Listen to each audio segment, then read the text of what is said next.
हरिहर ज्योतिर्विज्ञान संस्थान के official YouTube channel पर मैं ब्रजेश पाठक ज्योतिषाचार्य आप सबों का बहुत बहुत स्वागत करता हूं। आज मुझे बहुत गौरव महसूस हो रहा है कि आज हम अपने आदरणीय सत संप्रदाय रत्न गुरुदेव चरण कमल का साक्षात्कार लेने के लिए उपस्थित हुए हैं। और मैं चाहता हूं कि संसार में जिस प्रकार से हमारे गुरु जी एक विभूति के रूप में हैं, तो उनका जो वैभव है उससे आप सब भी परिचित हों। इसी उद्देश्य के साथ हम एक साक्षात्कार के रूप में गुरु जी का जीवन परिचय आप सबके सामने लेकर के आ रहे हैं। गुरु जी के बारे में जितना बोला जाए उतना ही कम है, तो किसी परिचय के मोहताज नहीं हैं। आप लोगों को भी मैं उनसे पहले मिलवा चुका हूं और उनके ज्ञान को समझना या उसका अंदाज़ा लगाना या उसका था लगाने का प्रयास करना ये बिल्कुल वैसा ही है जैसे कोई आकाश की ऊंचाई नापने का प्रयास करे कि आकाश कितना ऊंचा है। ये बिल्कुल वैसा ही है। अनेक शास्त्रों में निष्णात हैं और 93 वर्ष की आयु होने के बाद भी 32 दांत मौजूद हैं। बहुत आराम से चना और जो भी हम लोगों को जो खाने में दिक्कत होती है, अखरोट इत्यादि, वो सब बहुत मज़े से गुरुजी पाते हैं। इसके साथ ही बिना चश्मा के गुरुदेव हमारे पेपर पढ़ लेते हैं और आज भी प्रतिदिन देश और राष्ट्र की समृद्धि के लिए उनका लेखन सतत अनवरत जारी है। कहाँ से उनको इतनी ऊर्जा मिलती है, कैसे इतनी आयु होने के बाद भी वो बिल्कुल स्वस्थ और मस्त और प्रसन्न हैं। इन सभी राज से भी हम लोग आज उनके मुख से ही इस राज का भी पर्दाफाश होगा। तो चलिए चलते हैं और मिलते हैं गुरुजी से। गुरुजी, मैं सबसे पहले हरिहर ज्योतिर्विज्ञान संस्थान की ओर से हमारा जो यूट्यूब चैनल है उसमें आपका बहुत बहुत मैं स्वागत करता हूं, हमारे दर्शकों की ओर से भी। और आज हमारी इच्छा है कि जो ज्ञान और जैसा आपका वैभव है उससे हमारे दर्शक भी परिचित हों, इसलिए हम लोगों ने विचार किया कि आपका एक साक्षात्कार प्रस्तुत किया जाए और सब लोगों के सामने लेकर के आया जाए। तो गुरुजी, इसमें मेरा सबसे पहला प्रश्न ये है कि आपका जन्म कहाँ हुआ, आपका बाल्यकाल किस क्षेत्र में बीता है, थोड़ा उसके बारे में हमारे दर्शकों को बताइए गुरुजी। मेरा जन्म झारखंड के अंतर्गत, आज के झारखंड के अंतर्गत जिला गोला, थाना सीसे के अंदर ग्राम कुलकुपी में हुआ। वह कुलकुपी ग्राम आदिवासी बहुल है। आदिवासियों की संख्या 95%। जी। तो गुरुजी, आपके माता पिता क्या नाम था और क्या करते थे? पिताजी अनेक धंधे करते थे जी। कृषि भी करते थे, पौरोहित्य भी करते थे, शिष्यवृत्ति भी करते थे, भिक्षाटन भी कर लेते थे जी। पिताजी। जी जी। माताजी तो घर की का ये सब संभालते थे। जी जी। और कुछ नहीं। जी। मुझे माता के माध्यम से मातामह के बहुत से संस्कार प्राप्त हुए। जी जी। शायद उनके संस्कारों ने मुझे आज ऐसा बनाया। जी। तो उनका नाम क्या था गुरुजी? माता पिता का भी नाम क्या है? पिताजी का नाम स्वर्गीय श्री कृष्ण दत्त पांडे, माता का नाम विद्यावती, नाना का नाम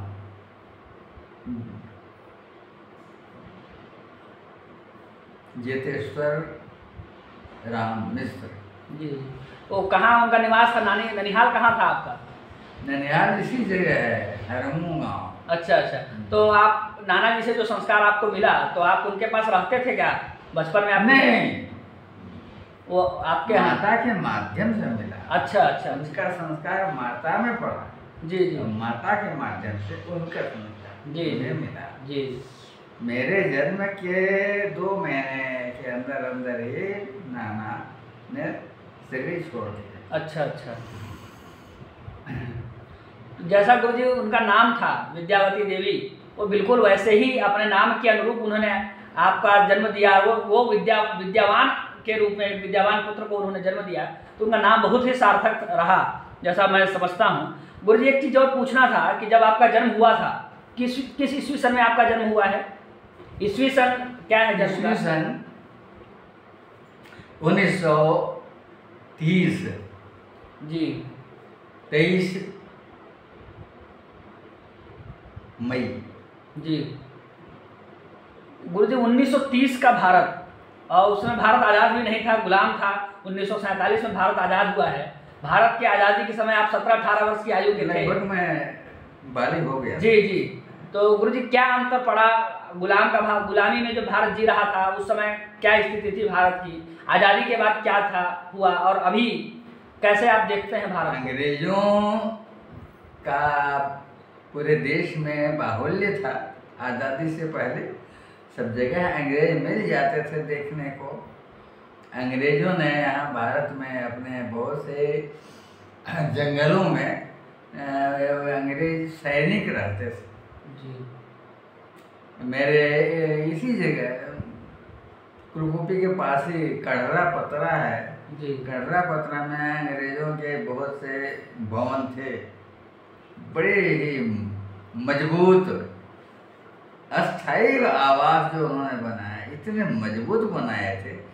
आज भी उन भवनों की दीवारें खड़ी, उनको तोड़ना आसान नहीं। तोड़ना बहुत होना चाहा लेकिन तोड़ नहीं पाए। जी। एक भवन अभी भी विशाल खड़ा है दीवार रोड के किनारे। अंग्रेजों ने निर्माण में जो मजबूती दिखला दी भारतवासियों को, कहा क्या जाए। भारतीयों ने उसे सीखना भी पसंद नहीं किया। भारतीयों का बनाया हुआ पुल टूट जाता है। ये तो गुरुजी भ्रष्टाचार इतना फैल गया है, ये सब भ्रष्टाचार का नतीजा है आजकल। तो गुरुजी सामाजिक रूप से, सामाजिक परिप्रेक्ष्य में, धार्मिक परिप्रेक्ष्य में उस समय के भारत में और अब के भारत में कितना परिवर्तन आया है? उस समय का भारत ईमानदार था, प्रमादी तो जरूर था किंतु ईमानदारी उसमें कम नहीं। दूसरी बात वह लौकिक स्पृहा से बहुत दूर रहता था। मुझे 50 माता पिताओं से यह सुनने का अवसर मिला, हमारा बेटा क्या नौकरी करी, काले पढ़ाओ। जिसके पढ़े कोई तो नौकरी करे कोई तो पढ़ो। हमारे बेटा के खा पी में क्या कमी है, काले पढ़ो। यानी उस समय यह एक अज्ञान फैला हुआ था कि नौकरी करनी हो तो पढ़ो, न करनी है तो पढ़कर क्या करोगे। वह आज जो है वही अज्ञान आज भी बना हुआ है। आज थोड़ा सा वह अज्ञान बदल गया है। पढ़ोगे नहीं तो नौकरी क्या कैसे करोगे, और नौकरी नहीं करोगे तो धन कहाँ से आएगा। आज तो गुरुजी विवाह भी नहीं होता है बिना नौकरी के, धन भी नहीं होगा, विवाह भी नहीं होगा, प्रतिष्ठा भी नहीं होगी। ऐसे लोग हे दृष्टि से देखते हैं बेरोजगार बिना नौकरी वाले। विद्वान अच्छे होते थे जी, उच्च स्तरीय विद्वान होते थे जी। ये तो सामान्य लोगों की बात हुई, हमारा बेटा क्या ले पढ़े। किंतु भारत देश विशाल है कि बहुत क्षेत्रों में ब्राह्मण वेद वेदांत मर्मज्ञ होते थे, न्याय शास्त्र के आचार्य होते थे। गुरुजी आपकी स्कूली शिक्षा कहाँ पर हुई? 10वीं तक आपने कहाँ है? आपकी स्कूली शिक्षा कहाँ हुई है? उसकी स्कूली शिक्षा जी इसी लोहरदगा में जी थाना रोड में जी। सबसे पहले स्कूली शिक्षा सनातन धर्म संस्कृत पाठशाला में हुई। जी जी।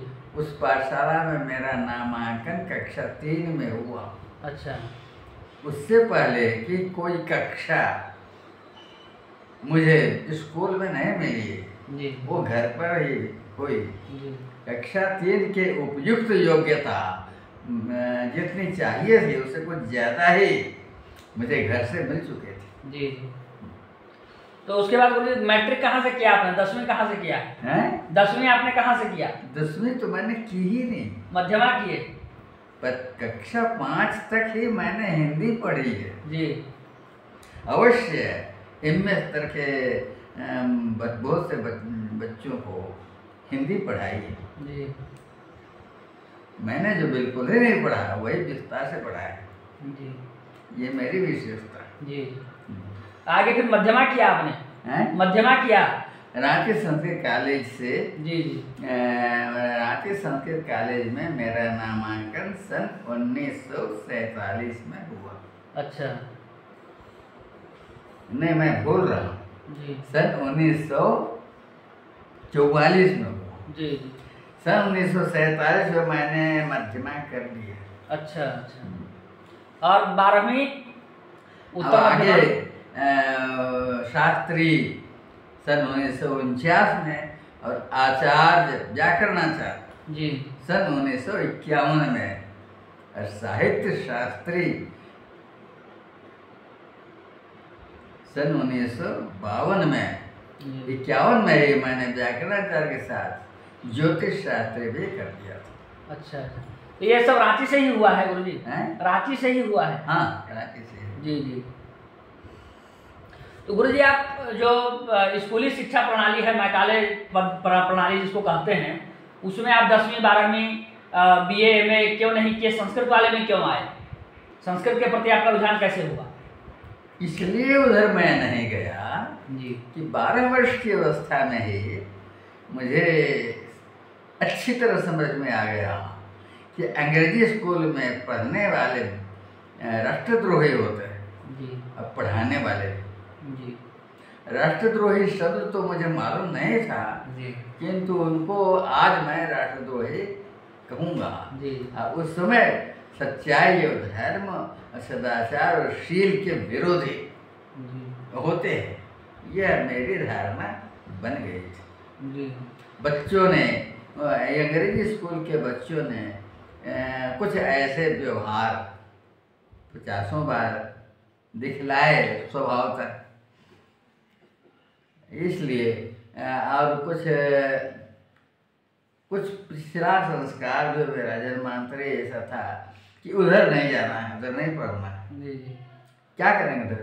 जैसे हमारे देहाती लोग कहते थे कि हमारे बेटे का नौकरी करे, खाली पढ़े। वो भाव मेरे मन में भी था, कोई नौकरी थोड़ी कर लीजिए अंग्रेजी पढ़े। ये बात जी। गुरुजी आप अपना अध्ययन को पुष्ट करने के लिए भारत के किन किन क्षेत्रों में गए, किन किन क्षेत्रों में आपका रहना हुआ अध्ययन के उद्देश्य से? अध्ययन की पुष्टि तो अभी भी जारी है जी। यह मेरा निसर्ग है। जी। और रांची संस्कृत कॉलेज में पढ़ते समय मध्यमा तृतीय खंड में कोर्स में तर्क संग्रह था और उसके विकल्प में काव्य दीपिका थी। जी। मैंने अपने गुरुजनों से कहा कि मुझे तर्क संग्रह पढ़ना है। गुरुजनों ने कह दिया कठिन है, नहीं पढ़ पाओगे, इसको छोड़ दो, काव्य दीपिका पढ़ लो। तब मैंने काव्य दीपिका पढ़ ली किंतु मेरे हृदय में बात जम गई। इन्होंने कह दिया कि ये तर्क संग्रह कठिन है। कितना कठिन है मुझे तो देखना ही। जी जी। ये बात बाल बुद्धि के हृदय में जमी हुई थी। हाँ। किंतु जब आचार्य करके श्रीमद् भागवत का अध्ययन करने के उद्देश्य से वृंदावन गया, जी। और वृंदावन जाने के लिए एक प्रेरक सज्जन मिल गए थे, छात्र। रांची संस्कृत कॉलेज में एक छात्र थे, उन्होंने कह दिया कि वृंदावन में भागवत पढ़ाया जाता है। जी। और जब मैं 14 वर्ष का था तो मुझे गीता कंठस्थ करने के पुरस्कार के रूप में श्रीमद् भागवत गुटका मिला था। अच्छा, 14 वर्ष की आयु में आपने गीता कंठस्थ कर लिया था? कंठस्थ एक एक अध्याय कंठस्थ करके सुनाना पड़ता था। जी जी जी। सुनाया जाता था और सुनाने में पुरस्कार मिलता था। जी। तो दूसरा अध्याय में 72 श्लोक है, वही मैंने पहली बार सुनाया। अब तब से लेकर 7वें अध्याय तक पहली बार प्रथम पुरस्कार गीता कंठस्थ करने में प्रथम पुरस्कार ही मुझे मिलता रहा। 8वें वर्ष में 8वां अध्याय कंठस्थ मैंने कर लिया जी। किंतु जब मैं सुनाने के लिए चला तो समझ गया मैं सुनाऊंगा तो प्रथम पुरस्कार तो मुझे मिलेगा ही। 7 वर्षों तक प्रथम पुरस्कार मैंने लिया, अब किसी दूसरे बच्चे को मौका देना चाहिए। मैं नहीं सुनाऊंगा, कोई सुनाएगा, उसको प्रथम पुरस्कार मिल जाएगा। और मैंने जो यह कंठस्थ किया इसका पुरस्कार यही होगा कि इस 8वें अध्याय को मैं साल भर याद रखूंगा। तो मैं गया वहां सुनाने, और भी बच्चे सुनाने गए थे। मुझे कहा गया बोलो, मैंने कहा मैं नहीं बोलूंगा, मैं सुनने आया। तो और बच्चों को कहा गया, उनमें जो भी कोई बच्चा योग्य रहा उसको पुरस्कार मिला। मैंने तो पुरस्कार लिया ही जी। तो वृंदावन में आप गए अध्ययन के लिए, तो उसमें लिखा हुआ था भागवत में, विद्यावताम भागवते परीक्षा। जी जी। विद्यावानों की परीक्षा भागवत में होती है। अब पिताजी कहते थे तुमको भागवत मिला है पुरस्कार, मुझे पढ़कर सुनाओ जी। तब उनको पढ़कर सुनाता था। कहते थे इसका माने बताओ, अमुक अमुक इस श्लोक का माने बताओ। क्या कि मान जो समझ में नहीं आ रहे हैं, माने समझ में नहीं आ रहा है, महाभाष्य पढ़े हो, भागवत नहीं समझ रहे। अब उनको मैं क्या जवाब देता, समझ तो नहीं रहा था। महाभाष्य पढ़ा भी था, महाभाष्य सामान्य नहीं पढ़ा था। मैं अपने साथियों को या बराबर वालों को, छात्रों को अच्छी तरह से महाभाष्य ही नहीं, आचार्य पर्यंत आचार्य के सभी ग्रंथ पढ़ा सकता था, अच्छी तरह से पढ़ा जी। फिर भी भागवत समझ में नहीं आता था जी। इसलिए भागवत पढ़ने के लिए पता चला कि नहीं वहाँ भागवत पढ़ाया जाता है जी। छात्रवृत्ति में मिलती है, आवास में मिलता है। तो ये सुन करके मैं वृंदावन चला गया जी। मुझे वृंदावन जाने में बहुतों ने कुछ आर्थिक सहयोग दिया। माताएं बहुत प्रसन्न हुई कि हमारा एक बच्चा वृंदावन जा रहा है भागवत पढ़ने के लिए जी। हमारे नाना भागवत के 10 अध्यायों का पाठ प्रतिदिन करते थे जी। और पाठ के अंत में निगम कल्पतरोर्गलितम फलम बड़े राग से पढ़ते थे। मैं क्या जानूं पढ़ते थे कि नहीं पढ़ते थे, क्योंकि मेरे जन्म के 2 ही महीने के बाद में, किंतु मेरी नानी को पता था। मेरी नानी सुनती थी, मेरी नानी अक्षर नहीं पहचानती थी, किंतु उनका भागवत पाठ का वो श्लोक याद रखते थे। याद कितना याद था, केवल स्वर याद था, निगम ये 3 अक्षर भी उनको याद नहीं थे। इतना जरूर था कि नानी जानते थे कि वो जो श्लोक पढ़ते थे वो मुझे भी याद होना चाहिए। जब मैं 25 साल का हो गया तो नानी ने कहा कि नाना तुम्हारे जो श्लोक बोलते थे वो मुझे सुनाओ।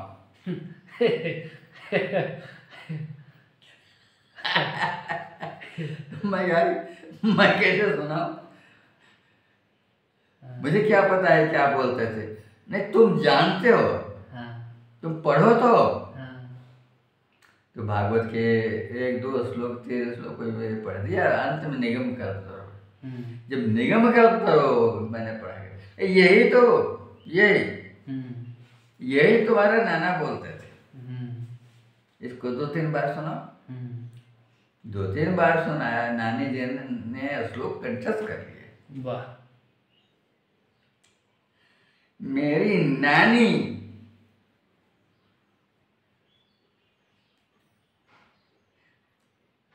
शायद नाना से अधिक हृदय थी, दया की मूर्ति थी और मानव मात्र पर दया करते थे। उन पर दया करते थे जो उससे चिढ़ते थे, जो उनको परेशान करते थे, जो उनका अपमान करते थे, जो उनके साथ धोखेबाजी करते थे। धोखेबाजी वो जानती थी लेकिन उस पर दया में कमी नहीं आती थी। ये उनकी प्रकृति थी। नानी की कृपा भी मुझे भरपूर मिली है। नाना के संस्कार मुझे मिले हैं। जी ये नाना नानी के संस्कार ने मुझे वृंदावन पहुंचाया। जी वृंदावन पहुंचने पर जी पता चला कि भागवत ऐसे समझ में नहीं आने वाला है, इसके तो वेदांत पढ़ना हो। जी ऐसे समझ में तो आया मुझे। भागवत मैंने पढ़ा 4-4.5 महीना, और 4.5 महीना पढ़ने के बाद मैं समझ गया जितना मैंने पढ़ लिया उतना ही काफ़ी है, बाकी जो नहीं पढ़ा तो मैं लगा लूँगा। ये सोच करके फिर मैं रांची लौट आया। रांची संस्कृत कॉलेज में दोबारा पढ़ने की इच्छा हुई तो मैंने साहित्य शास्त्री का फॉर्म भर दिया। 1.5 महीना मैंने रह करके साहित्य का पाठ सुना। मुझे जरा भी अच्छा नहीं लगा साहित्य के विद्यार्थियों के साथ बैठ करके उनका पाठ सुनना। ये उनको संस्कार नहीं था, और उनको जो समझना बड़ा मुश्किल था, मेरे लिए वो खेल। मैंने कहा इनसे इनके साथ क्या पढ़ना है। अब गुरुदेव तो उन्हीं को पढ़ाते थे। इसे ठीक हो जाएगा तो मैंने अपने स्वयं लगाया। फिर नौकरी मुझे लगी हाई स्कूल की। अच्छा। उसी साल हाई स्कूल की नौकरी लग गई, तो नौकरी भी मैं करने लगा और परीक्षा भी फॉर्म भर दिया था। परीक्षा भी दी और अच्छे नंबरों से शास्त्री पास हो गए। आगे आचार्य की परीक्षा देने की इच्छा मुझे नहीं हुई, क्योंकि साहित्य के नई उम्र में वो थोड़ा श्रृंगारिक श्लोक बहुत से थे, मुझे श्रृंगारिक श्लोक पढ़ना अच्छा नहीं लगा, इसलिए मैंने परीक्षा नहीं दी। आगे की पढ़ाई नहीं की। आगे की पढ़ाई मैंने तो नहीं की, किंतु जिन्होंने आगे की पढ़ाई की, साहित्याचार्य किया, PhD भी किया, ऐसे बहुत लोग मिले मुझे। वो कोई भी उनमें से साहित्यिक व्युत्पत्ति में मेरे बराबर नहीं हुए, अधिक क्या होते। जी। फिर आप वेदांत पढ़ने की इच्छा हुई तो वेदांत पढ़ने कहाँ गए? वेदांत पढ़ने कहाँ गए? वेदांत में हमारे एक आचार्य रहे हैं जी। एक जन्म से ही वो साधु रहे हैं जी। उनका चित्र यहाँ है जी। वो तुम देख सकते हो। जी।